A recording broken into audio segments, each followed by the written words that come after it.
This is my epic trip around the world.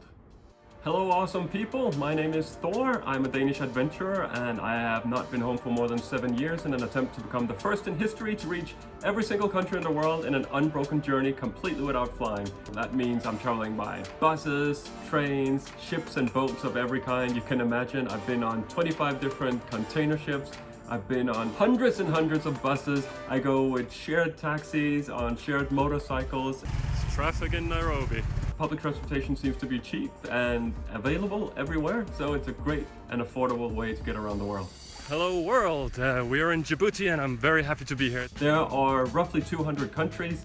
A continent like Africa is massive. To go one time around Africa equals going 3/4 around the entire planet.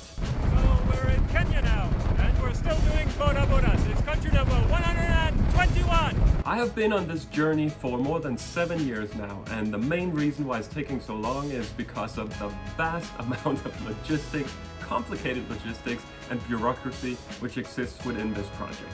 So I just came back from the consulate of Ethiopia. That was my 4th visit. They told me to go to the embassy so I could speak to the ambassador. He's the only one who can grant me access at this point. For that I need an introduction letter from the Danish embassy, but we are making headway. And that they in the process can see that it's not necessarily easy to achieve these goals, but if you stick with it, then you can accomplish them.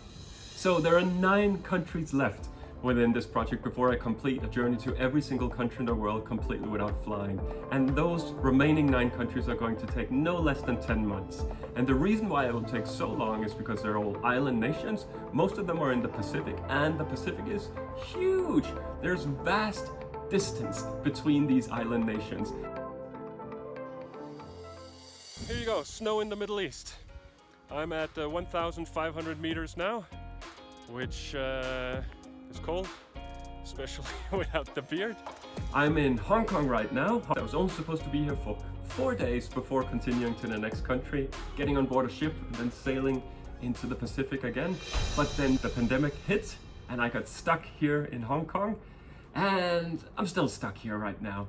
Unfortunately, we just had a series of new COVID-19 cases here in Hong Kong, which came as a surprise to the people here. Some of the difficulties I have in continuing and leaving Hong Kong is the ships generally do not want people to come on board because you might transfer the virus to the crew on board the ships.